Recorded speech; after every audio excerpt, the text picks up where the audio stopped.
ಟೆಂಗ್ ಮುಂದೆ ಮಾಡ್ದಂಗ್ ಆಡೋದನ್ ಬಿಡಿ. ನಾನು ಬರ್ತಾ ಇದ್ದೀನಿ ಚಿನ್ನ 2028ಕ್ಕೆ ನಮ್ಮ ಬಾಸು ಮುಖ್ಯಮಂತ್ರಿ ಆಗ್ಬೇಕು. ನಿಂದು ತಾಯಿ ಗುಣ ಇಲ್ಲ,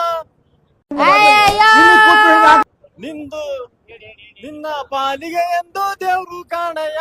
ಟೆಂಗ್ ಮುಂದೆ ಮಾಡ್ದಂಗ್ ಆಡೋದನ್ ಬಿಡಿ. ಸ್ಪೆಷಲಿ ಇನ್ನೊಂದು ಮಾತು ಹೇಳ್ಬೇಕು, ನಾವು ನಾರ್ಮಲ್ ಆಗಿ ಚಾಮುಂಡೇಶ್ವರಿನ ನೋಡಕ್ಕೆ ಮೈಸೂರು ಬೆಟ್ಟಕ್ಕೆ ಹೋಗ್ತಾ ಇದ್ವಿ. ಸೊ ಇವತ್ತು ನಮ್ಮ ಅಭಿಮಾನಿಗಳು ಎಲ್ಲರ ಕಡೆ ಒಂದು ಮಾತು ಹೇಳ್ತೀನಿ, ಬೆಂಗಳೂರಲ್ಲಿ ಒಬ್ರು ಚಾಮುಂಡೇಶ್ವರಿ ಇದ್ದಾರೆ, ಆರ್ ನಗರದಲ್ಲಿ ದರ್ಶನ್ ಸರ್ ಮನೇಲಿ ಇದ್ದಾರೆ, ವಿಜಯಲಕ್ಷ್ಮಿ ಅತ್ಕೆ ಅವರು. ಅವ್ರನ್ನ ನಾವು ಯಾವಾಗ್ಲೂ ಪೂಜೆ ಮಾಡ್ತೀವಿ. ಅದಕ್ಕೆ ಈ ಮೂಲಕ ನಾವು ಒಂದೇ ಹೇಳೋದು, ದೇವ್ರು ನಿನ್ಗೆ ಒಳ್ಳೇದ್ ಮಾಡ್ತದ, ನಿನ್ ಜನ್ಮಕ್ಕೆ ಹೋಗೋ. ದರ್ಶನ್ ಅಲ್ಲ ರಾಜಕಾರಣ, ಮೋದಿಗಿನ ಫ್ಯಾನ್ಸ್ ಜಾಸ್ತಿ ಇದ್ದಾರೆ ನಮ್ಮ ಬಾಸಿಗೆ.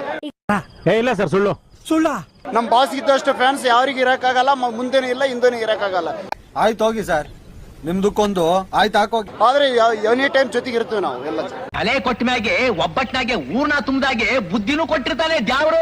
DK ಶಿವಕುಮಾರ್ ಸಿಎಂ ಆಗಲ್ಲ, ಡಿ.ಬಾಸ್ ಸಿಎಂ ಆಗ್ತಾರೆ. ಎಷ್ಟು ನಮಗ್ ಬೇಜಾರಾಗೋಯ್ತು ಅಂತ ಅಂದ್ರೆ ನಮ್ ಜೀವನದಲ್ಲಿ ಅಷ್ಟು ಬೇಜಾರಾಗ್ಲಿಲ್ಲ. ಸಿಎಂ ಆಗೋದು ಮಾನ ಮರ್ಯಾದೆ ಏನು ಇಲ್ಲ ಇವರಿಗೆ, ನಾಚಿಕೇಡು ಬಂಡರು.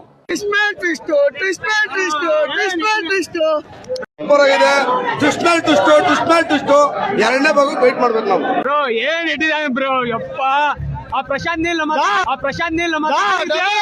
ದೇವ್ರು ಯಾವ್ದು ಬಿಟ್ಟಿದ್ ಕುಡಿದ್ಬಿಟ್ಟು ತಾಯಿನ ಹಾಕಿ ನೋಡು ಕುಡಿದು. ನಮ್ಗೆ ಬಹುಶಃ ನಮ್ಮ ಜನ್ಮ ಕೊಟ್ಟು ತಂದೆ ತಾಯಿ ಕಳ್ಕೊಂಡ್ರು ನಮ್ಗೆ ಅಷ್ಟು ದುಃಖ ಆಗಲ್ಲ ಸರ್. ಎಂಥ ಒಳ್ಳೆ ಮಕ್ಕಳಿಗೆ ಜನ್ಮ ಕೊಟ್ಟೆ, ಒಂದೊಂದು ಮುತ್ತು ಕಡೆ. ಇವ್ರನ್ನ ನಾವು ಇವತ್ತು ಅವ್ರಿಲ್ಲೇ ನಾವು ಇವತ್ತು ಮೂವಿ ನೋಡ್ತಾ ಇದ್ದೀವಿ, ಅದಕ್ಕೆ ಬೇಜಾರಾಗಿದೆ ಸರ್. ಅಭಿಮಾನ ಅದನ್ನೇ ಸರ್, ಅಭಿಮಾನ ಅನ್ನೋದು ಅದನ್ನೇ. ಮುಚ್ಚ ಬಾಯಿ. ತಾಯಿ ಋಣ ಬೇಕಾದ್ರೂ ತೀರಿಸಬಹುದು ಸರ್, ಬಹುಶಃ ಇವ್ರು ಋಣ ತೀರ್ಸ್ಲಿಕ್ಕೆ ಆಗಲ್ಲ ಸರ್. ಈ ಬಡತವಿಂದ ದೇಶ ಉದ್ಧಾರ ಆಯ್ತದ. ಏನ್ ಮಾಡಿದಾರ ಸರ್ ನೀವು ನೋಡ್ತಾ ಇದಿರಲ್ಲ ಸರ್, 25 ವರ್ಷದಿಂದ ನೋಡ್ತಿದ್ದೇವೆ ಸರ್ ಅವ್ನು. ನಿಮ್ಗೆ ಏನ್ ಮಾಡಿದಾರ ಅಂತ ಏನ್ ಸರ್, ಸಖತ್ ಆಕ್ಟಿಂಗ್ ಮಾಡ್ತಿದ್ದೆ ಕಾರಣ, ನಮಸ್ಕಾರ ಕಾರಣ. ನಾವೆಲ್ಲ ಚಿಕ್ಕ ವಯಸ್ಸಿಂದ ಅವ್ರನ್ನ ನೋಡೇ ಬೆಳೆದಿರೋದು ಸರ್. ಆಮೇಲೆ